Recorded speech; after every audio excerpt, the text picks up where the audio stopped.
Hello Eternum and welcome to KOTT News, Eternum's #1 source for news, and this is the War Report.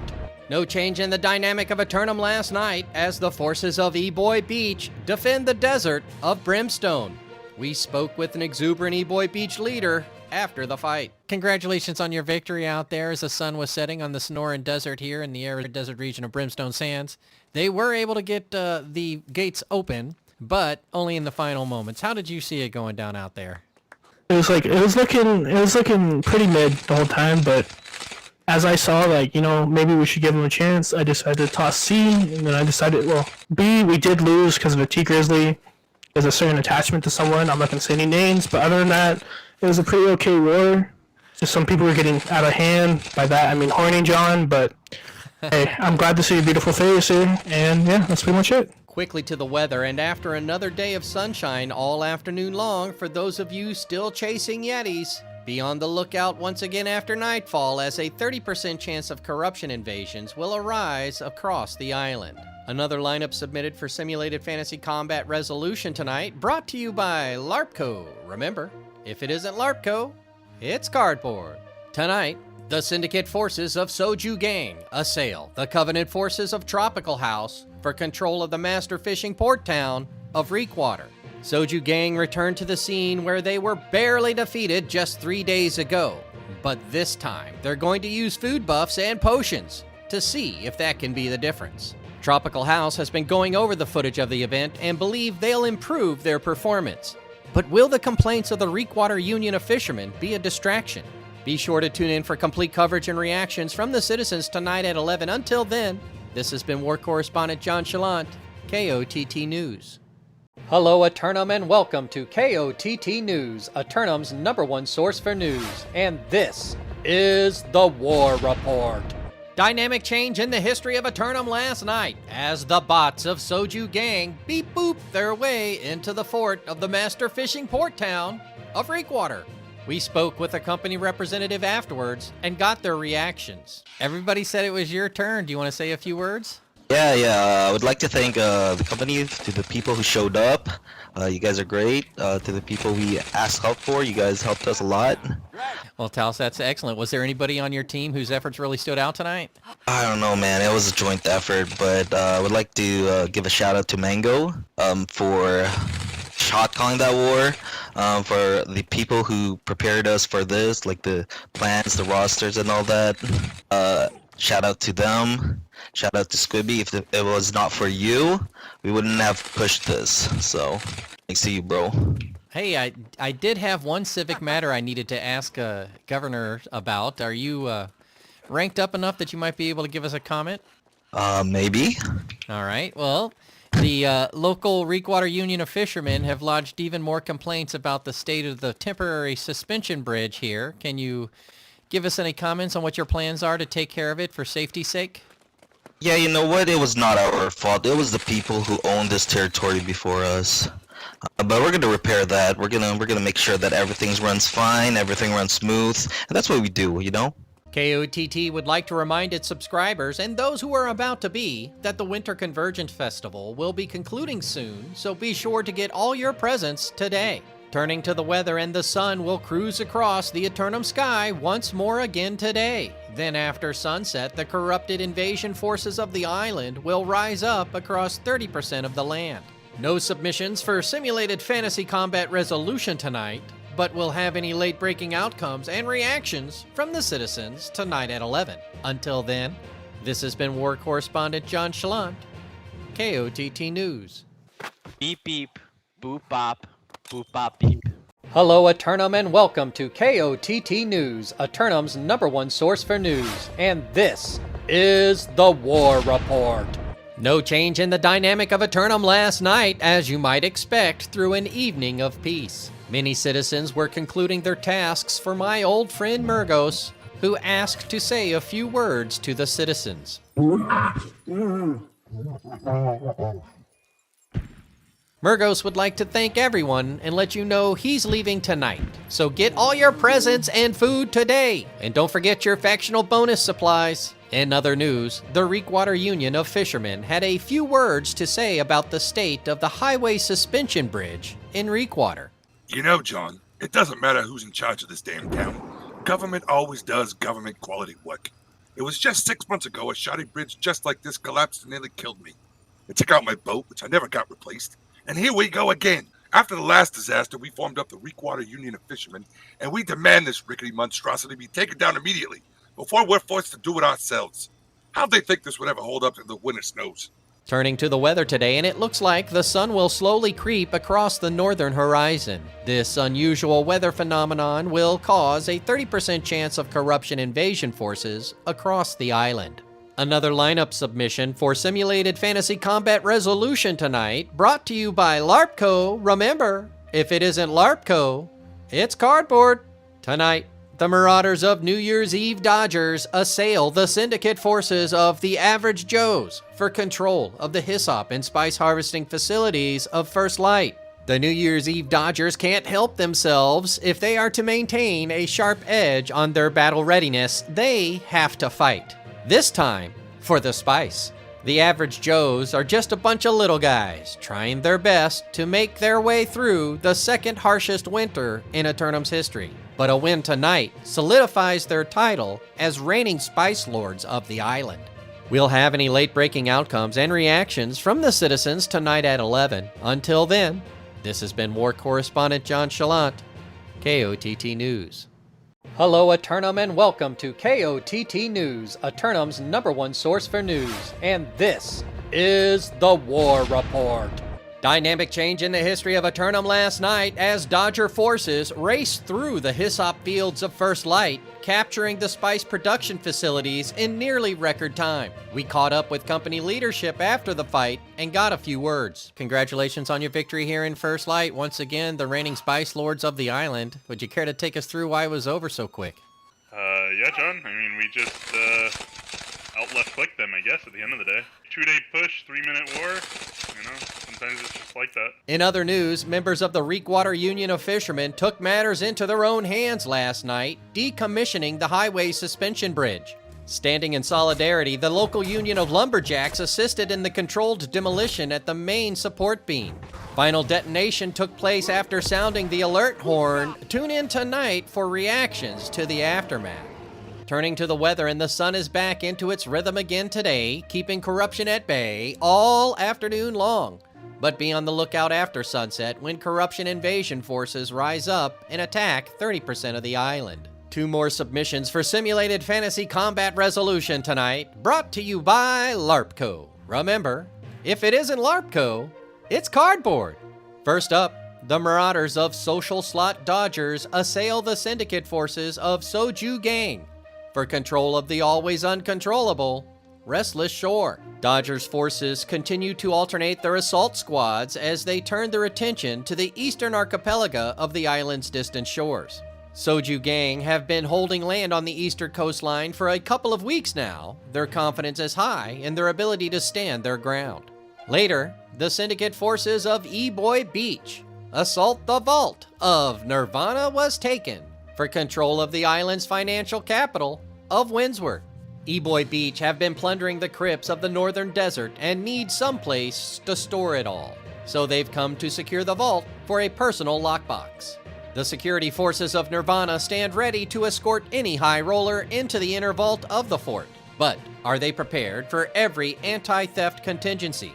Be sure to tune in for complete coverage and reactions from the citizens tonight at 11. Until then, this has been War Correspondent JChalant, KOTT News.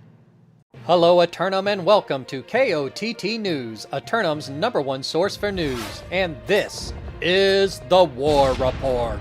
Dynamic change in the history of Eternum last night as the forces of E-Boy Beach breached the inner vault and secured the financial capital of Windsward. Nirvana forces were forced to empty their deposits from the vault in order to make space for the new mayors of Corinth. KOTT News crews caught up with Strawberry forces preparing their caravans to transfer their wealth to Windsward. We spoke with company leadership about the outcome and their intentions going forward. Congratulations on your victory earlier in Windsward. I noticed that they were forced to clear out their personal belongings from the inner vault whilst you were out here preparing to migrate your wealth there. How do you feel it went tonight? We're happy we won. Obviously, we wish we could have gotten a better 50 with Nirvana. I think they were a big source of a lot of competitive wars on El Dorado. But other than that, it was good. It's nice down in Windsward. Would you say that anybody on your team really had an opportunity to stand out tonight? A lot of our new members, a lot of our new recruits, Bokuda here behind me, Slavo as well. A lot of new people coming in, holding it down in E-Boy Beach. Earlier in Restless Shore, Soju Gang were able to hold the hill through diligent choke management. We caught up with company leadership and asked about their experience. No, it was a great night. All around, everybody brought what they needed to bring, and it was probably one of the funnest that we've had in a minute. Just all good out morale, and everybody turned out on both sides, and you know it was fun down to the last second. Care to take us through what happened out there? They take out the outside and get inside it all and just choke management, or was it an entirely exterior fight? They definitely got inside. You know, they gave us a run for the money there, and then we showed them what we had. Was there anybody on your team who really outperformed themselves tonight that you might want to give a shout out to? Definitely Reen, and his army of Turning to the weather, and is going to be a silence before the storm kind of afternoon as the sun prepares Eternum for a night of turbulence. With corruption invasion forces rising up across 30% of the island, there'll be something for everyone to do who isn't eligible for tonight's wars. Because there's 4 submissions for Simulated Fantasy Combat Resolution tonight, brought to you by LARPco. Remember, if it isn't LARPco, it's cardboard. First up, the Marauders of Thrust Damage assault the Covenant forces of Most Wanted for control of the primary oil reserves of Weaver's Fin. Thrust Damage forces come out of the second harshest winter in Eternum's history, anxious to secure a heat source, and they're here to discuss terms to break up the oil monopoly. Most Wanted forces have maintained their agreements not to develop pipelines through the central corridor of the island. As such, they're reserving their right to defend themselves tonight. Meanwhile, the Covenant forces of Most Wanted attack the Marauders of Social Slot Dodgers for Crown and Kingdom of the Western Monarch's Bluff. Most Wanted seem to be negotiating oil and mineral rights in exchange for a title over the citizens to the west, but if talks go poorly, will anarchy ensue? Social Slot Dodgers aren't overly committed to slot anywhere else tonight, so should have a good mix of both squads available to defend if they have to. Meanwhile, again, the Covenant forces of Tropical House assail the Syndicate forces of Soju Gang for control of the master fishing port town of Reekwater. Tropical House, exercising their right to rematch, seem especially upset that Soju Gang allowed the highway suspension bridge to nearly collapse on the citizens. Soju Gang have only just completed cleanup of the township thoroughfare earlier this morning. Last night was rough, but will tonight be rougher. Moments later, the Marauders of Yabba Dabba Duel assault the Covenant forces of Daddy Chill for control of the rain-drenched mountain region of Morningdale. The newcomers of Yabba Dabba Duel make their move as the winter winds down and spring begins to approach, seeking to secure a place for themselves before the locals can thaw out. However, the freezing rain and snow over the last several months may not have slowed down Daddy Chill so much as hardened them through battle at the bottom of the hill. Be sure to tune in for complete coverage and reactions from the citizens tonight at 11. Until then, this has been War Correspondent JChalant, KOTT News. Hello, Eternum, and welcome to KOTT News, Eternum's #1 source for news. And this is the War Report. No change in the dynamic of Eternum last night, as all 4 great houses hold court and retain their respective regions. A literal no-show for the offense in Monarch's Bluff as Dodgers forces held an impromptu hide-and-seek session.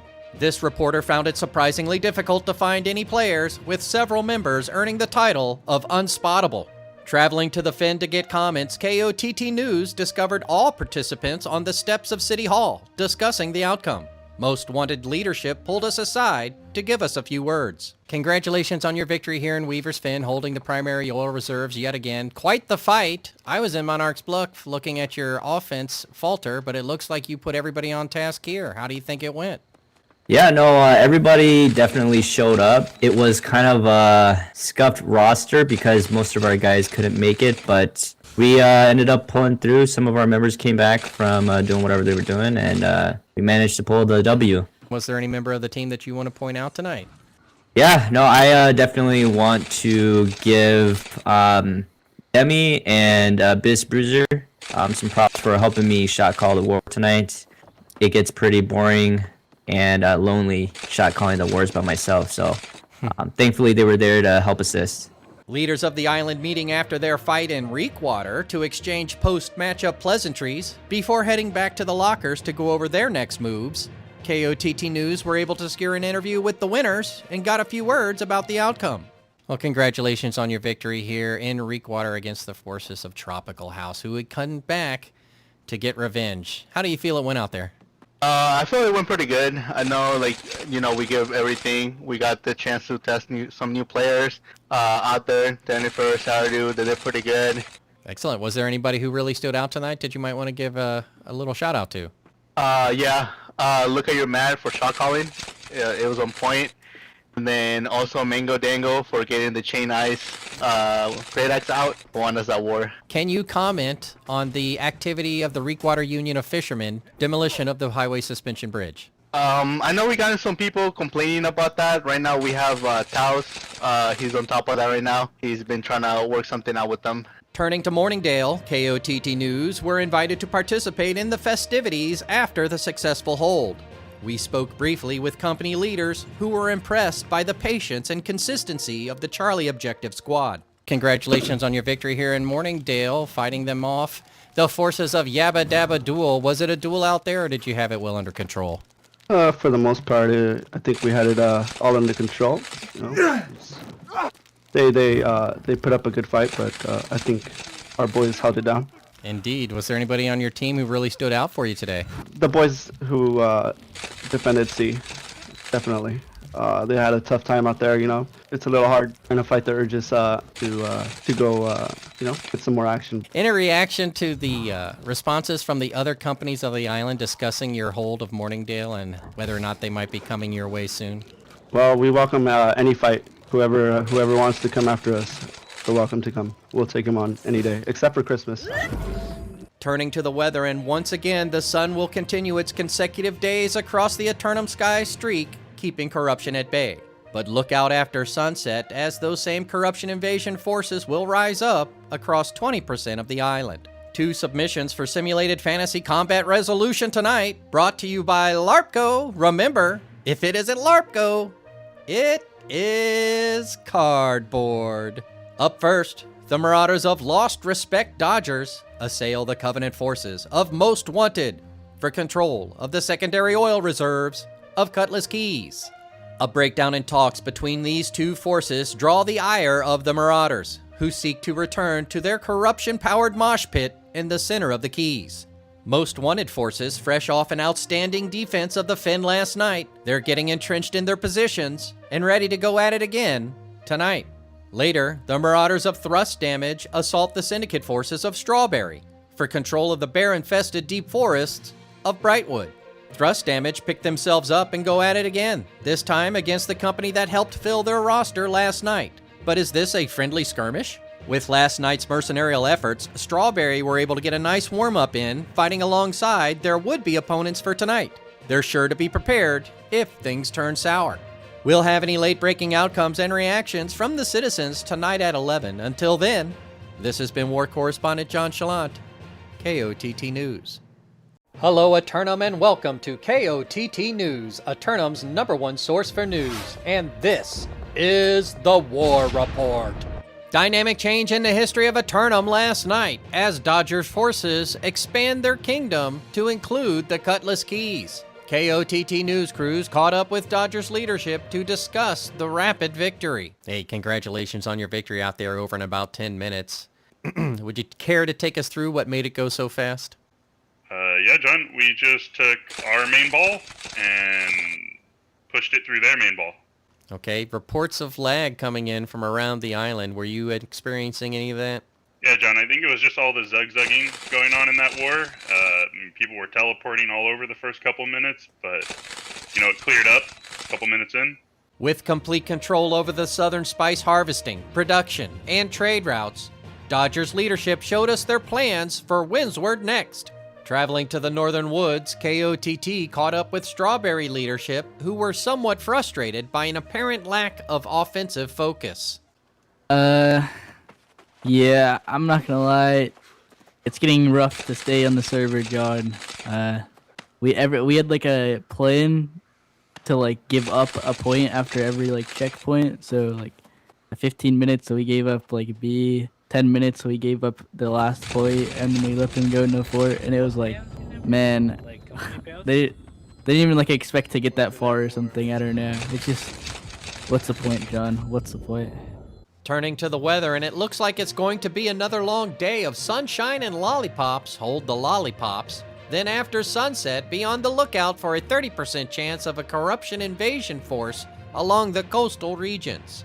No submissions for Simulated Fantasy Combat Resolution tonight, brought to you by Peace, but we'll have any late-breaking outcomes and reactions from the citizens tonight at 11.